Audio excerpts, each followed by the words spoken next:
A partir de agora, você está no programa Justiça às Suas Ordens, veiculado pela TV Assembleia, sob a responsabilidade da Escola Superior da Magistratura do Estado do Piauí, com a adesão da Associação dos Magistrados Piauienses.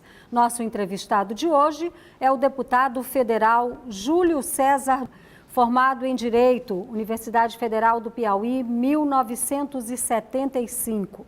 Prefeito de Guadalupe, Piauí, por 2 vezes, 1977 a 1985 e 1989 a 1991.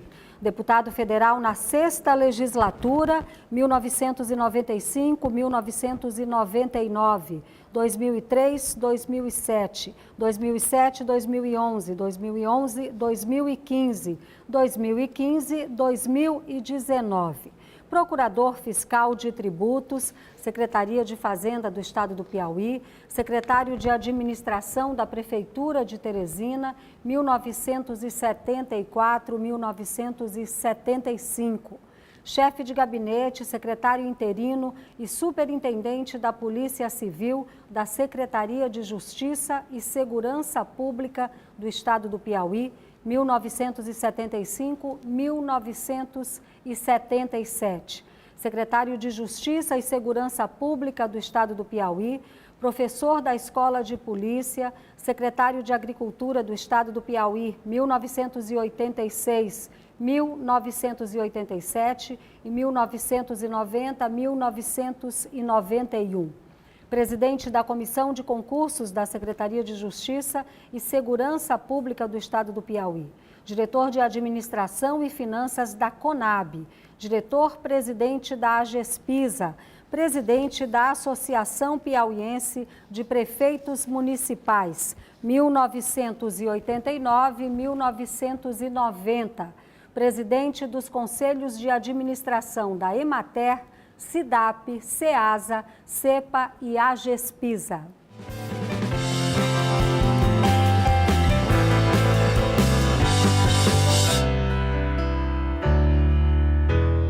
Programa Justiça às Suas Ordens, da Escola Superior da Magistratura, deseja uma boa tarde aos nossos telespectadores, registra a honrosa presença do deputado Júlio César de Carvalho Lima, que nos irá dar essa entrevista.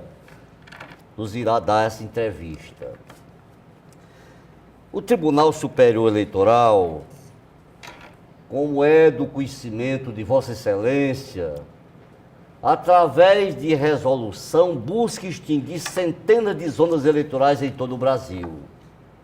O Piauí está perdendo 24 de suas zonas eleitorais.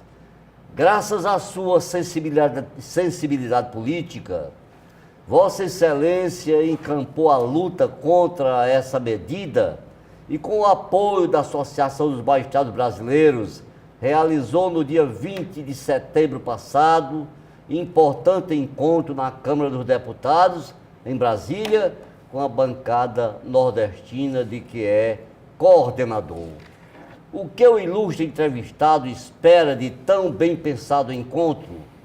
Naquela oportuna reunião, de que participaram senadores, deputados, juízes, desembargadores, presidente de associações e o próprio dirigente da nossa AMB, Jaime Oliveira, ficou combinado que seria agendada uma audiência com o presidente do TSE, ministro Gilmar Mendes, para que se encontrasse a mais adequada e justa solução para tão tormentoso impasse.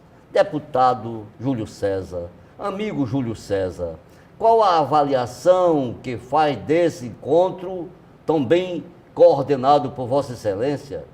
E o que espera o ilustre deputado do diálogo a ser mantido com a participação de vários outros parlamentares, de desembargadores, juízes e presidentes de associações, com o ministro Gilmar Mendes? Boa tarde, meus cumprimentos, desembargador Edivaldo, desembargador Valério, meu ilustre conterrâneo, meus cumprimentos a todos que estão nos assistindo neste momento. Eu, como coordenador e a pedido da Associação dos Magistrados Brasileiros, muito bem presidido pelo juiz Jaime, que é do Estado de São Paulo, convocamos, eu como coordenador da bancada, como Vossa Excelência falou, uma reunião da bancada do Nordeste. A bancada do Nordeste, praticamente a unanimidade de seus membros é contra o fechamento das zonas eleitorais. Porque nós representamos os interesses do povo brasileiro, os interesses do povo do Nordeste, que vai fechar 117 comarcas só no Nordeste, esse Nordeste que tem uma dimensão bem maior do que a do Sul e do Sudeste, que há grandes distâncias de deslocamento do eleitor. Então, depois desta reunião, de um amplo debate, no qual a Vossa Excelência esteve presente, nós marcamos uma posição contra. E o juiz, presidente da AMB, ficou de marcar uma audiência com o ministro Gilmar para discutirmos com ele esse problema do fechamento das zonas eleitorais. O que aconteceu? Vamos aqui para o nosso estado. O Piauí começou uma grande discussão para fechar as comarcas. Das comarcas fechadas, somente 12, só 12 não... aliás, ficaram 12 comarcas existentes das 24 zonas fechadas e apenas 12 elas estão dentro dos municípios que fecharam comarca. Então, se tem uma comarca, se fosse pelo menos as 12 que deixaram de existir comarca, tinha algum sentido. Mas vamos ver o problema da economia.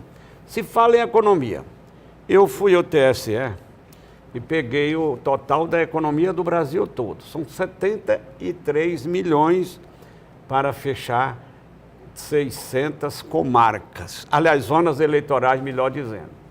Aí eu fui dividir por os 73 milhões por 600 mil, aliás, 600 comarcas. Zonas.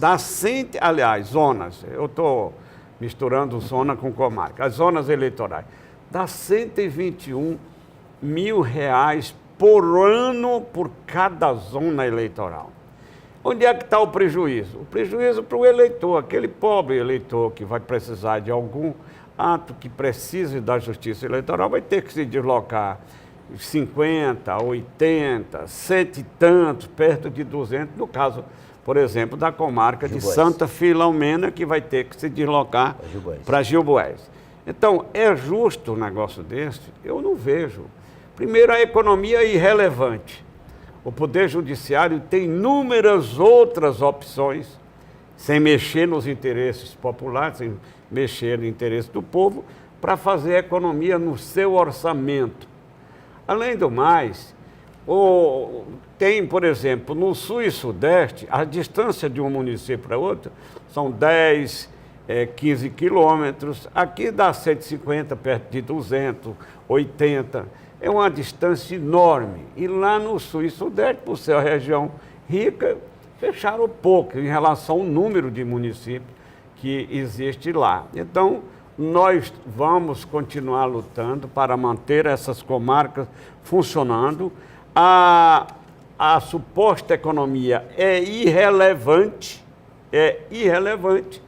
e nós vamos sugerir, quem sabe o próprio presidente do TSE, outras alternativas dessa economia até maior do que os 73 milhões para fechar 600 zonas eleitorais, que representam mais de 20% do total de zonas eleitorais até então existentes.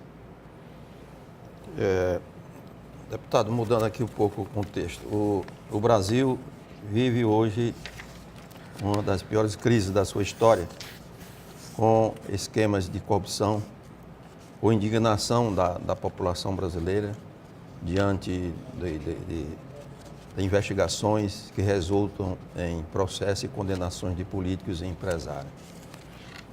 Eu pergunto a Vossa Excelência, diante desse quadro, é possível afirmar que está faltando ética na política brasileira? Bom, que falta ética, falta. Quer dizer, não é generalizado para todo mundo, mas sempre houve falta de ética, tem falta de ética no Poder Judiciário, tem falta de ética no Poder Legislativo e falta de ética no Poder Executivo. Eu acho que não é a regra, é a exceção. Então, o que está faltando realmente é uma seriedade na gestão da coisa pública que possa fazer com que a administração seja voltada para os interesses geral do povo brasileiro e não para um determinado segmento, centralizar um determinado interesse, como já aconteceu, não quero citar isso, nenhum governo, isso aconteceu e dificilmente vai deixar de acontecer no futuro, privilégios de determinados setores, por exemplo. Eu combato muito o privilégio do sistema financeiro brasileiro. É o sistema financeiro mais rentável do mundo. O sistema financeiro brasileiro, ele paga as suas folhas, a sua folha de pagamento e os seus encargos, só com tarifa e serviços, e ainda lucra aí, por exemplo, os 5 maiores bancos, que têm 80% do mercado financeiro do Brasil, eles lucraram 21 bilhões no ano passado, por exemplo, sem prestar um centavo a nenhuma pessoa no Brasil, só vendendo serviços e tarifas, e paga a sua folha, os encargos e ainda tem lucro. Então, existe privilégio, e um dos privilégios que eu combato muito é ao sistema financeiro, que pouca gente nesse país tem coragem de mencionar esse privilégio em favor dos bancos. Muito bem. Nós iremos para um breve intervalo, após o que continuaremos com a sua bem pensada e substanciosa entrevista.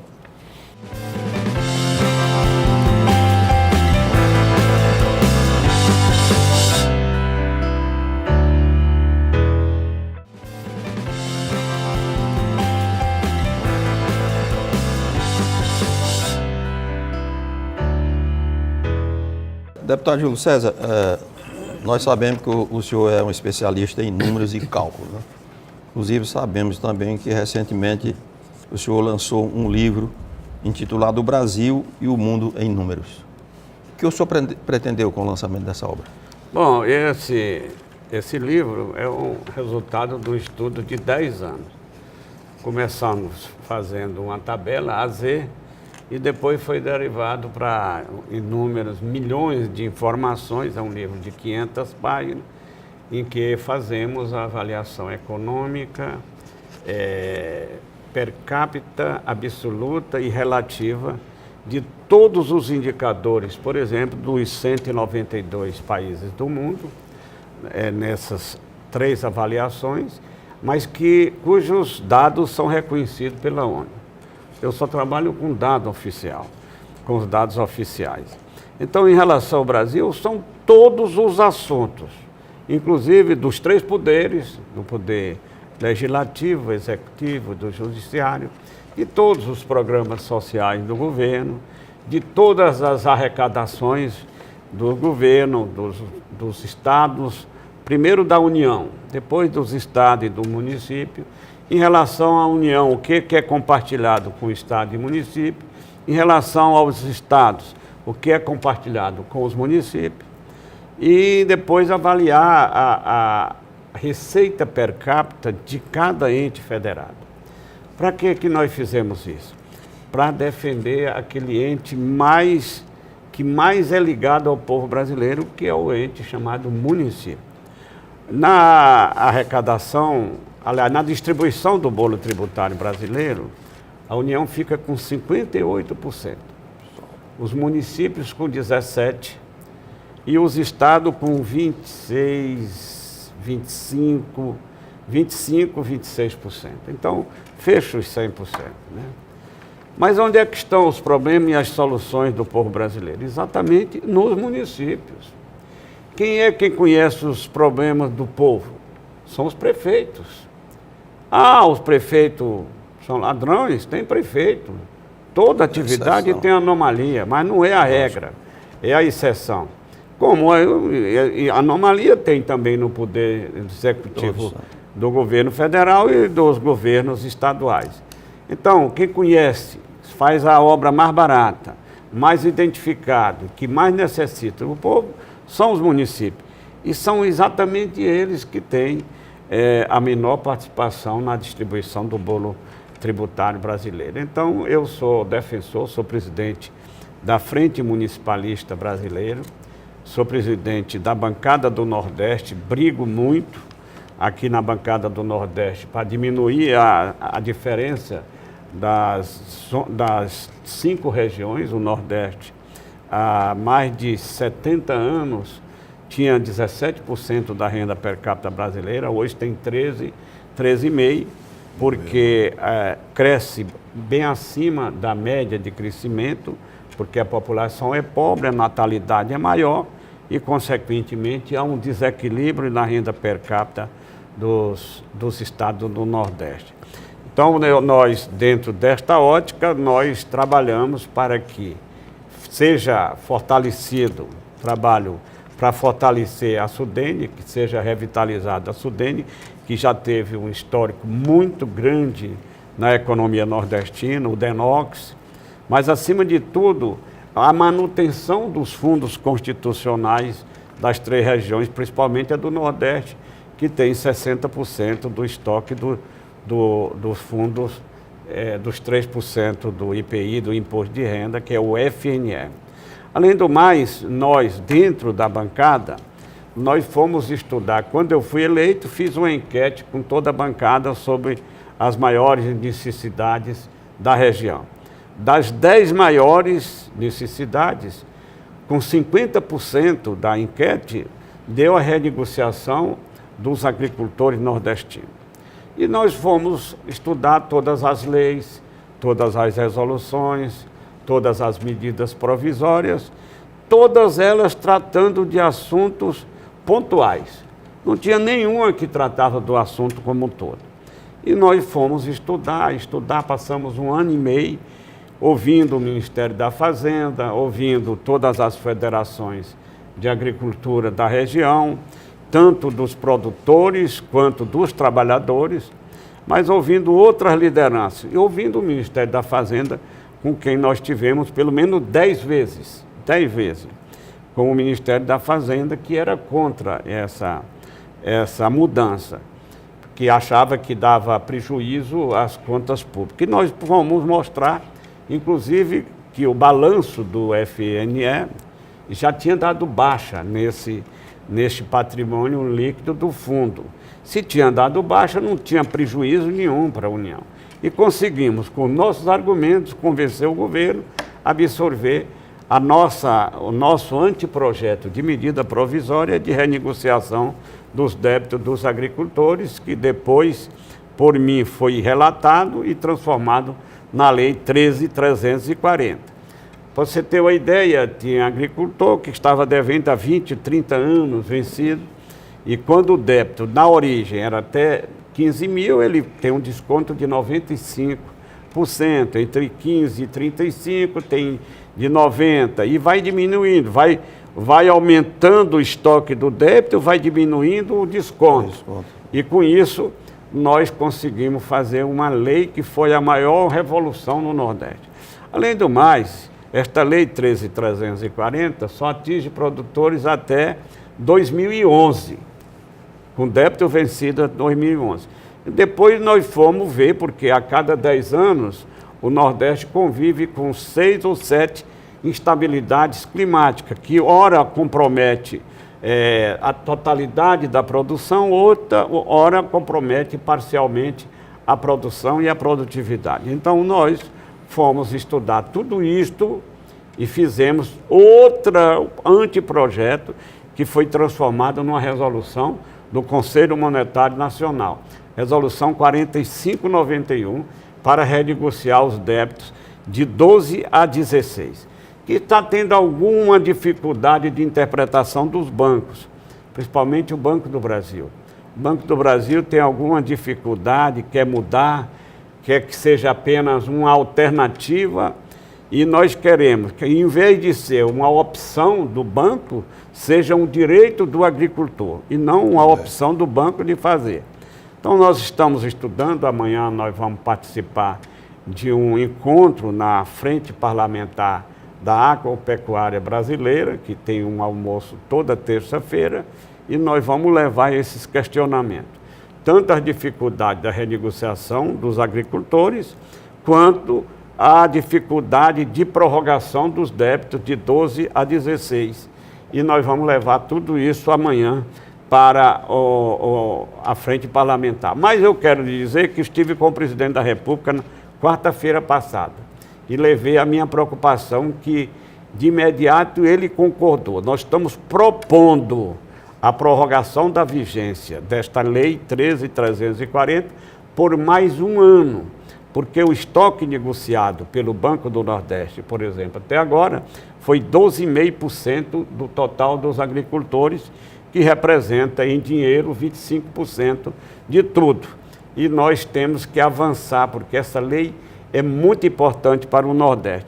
Em relação ao Norte, ainda é pior. Eu recebi uma ligação do presidente do BASA, lá da Amazônia, ele soube dessa minha articulação com o presidente e está muito interessado, porque lá a adesão no Norte foi apenas 2/3 da adesão do Nordeste. Então nós precisamos realmente modificar, prorrogar, dar mais um ano de prazo para que os agricultores possam aderir a este instrumento de renegociação tão importante para uma região tão pobre como é o Nordeste e o Norte.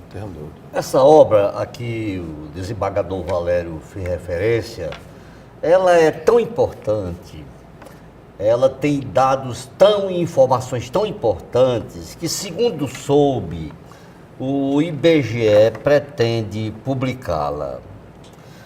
Deputado Júlio César, pelo que decidiu provisoriamente o TRE do Piauí, com manifestação contrária por mim apresentada, o nosso estado está perdendo 24 zonas eleitorais.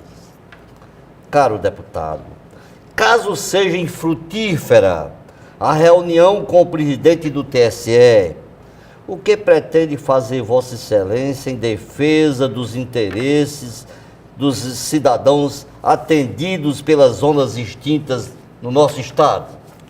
Bom, eu sou membro do Poder Legislativo. Eu não tenho o poder de fazer como ele tem, por exemplo, no Judiciário, né? Nós vamos apresentar primeiro o que mais se convence são números, né? Se o sentido era economizar, a economia é irrelevante. Se o sentido é diminuir a despesa para o governo, eu acho correto, mas não numa economia que prejudica o povo. Quantas e quantas rubricas tem do orçamento do Poder Judiciário que pode, cortando um pouquinho aqui, outra acolá, sem prejudicar o povo brasileiro, pode fazer uma economia dessa que é irrelevante, 73 milhões, ou R$ 121.600 por cada zona eleitoral fechada. Então nós vamos estudar isso dentro do orçamento e levar com todo respeito ao presidente do TSE, o ministro Gilmar Mendes, como sugestão.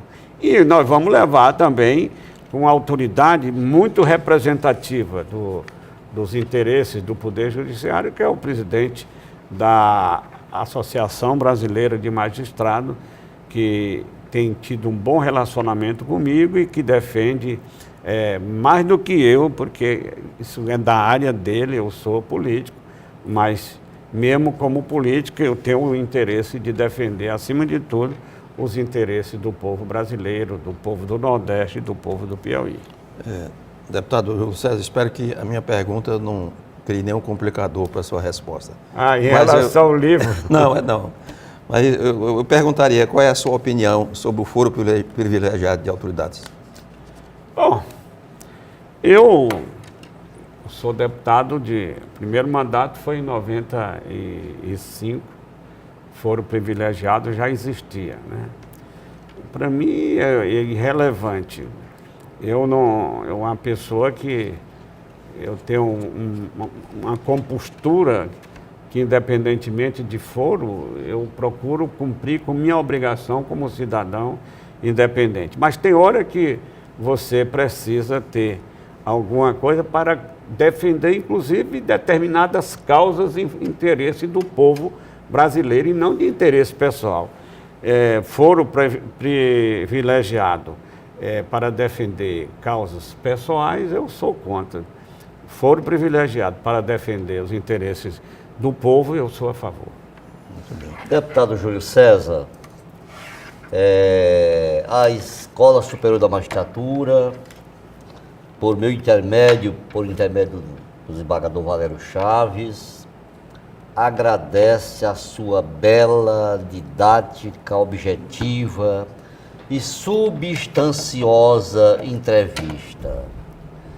Eu diria aqui, porque conheço de perto, né, a situação, que Vossa Excelência é hoje, para os magistrados brasileiros, notadamente para os juízes eleitorais, para os desembargadores eleitorais, para os presidentes e integrantes dos colégios de presidentes e de corregedores do Brasil, para as associações dos magistrados brasileiros, para todas as demais associações, uma das figuras mais queridas, exatamente até porque se propôs espontaneamente a coordenar aquele movimento cívico lá no 10º andar da Câmara dos Deputados, de que participaram senadores, deputados, magistrados, presidentes de associações de todo o Brasil.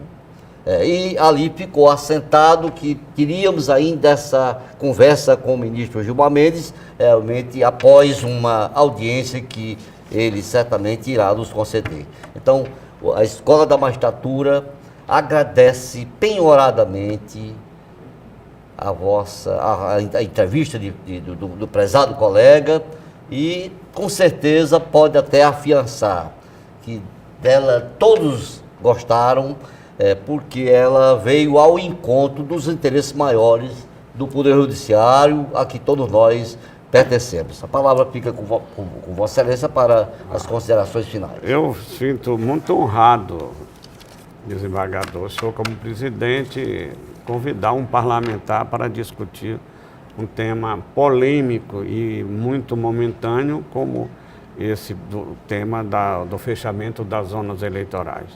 E aqui ao lado do meu conterrâneo, Valério Chaves, lá da minha querida Guadalupe, uma honra também muito grande de ser entrevistado pelos dois, discutindo problemas da justiça e outros problemas, inclusive dos agricultores, falar aqui do meu livro. Eu quero dizer que estou reeditando o nosso livro.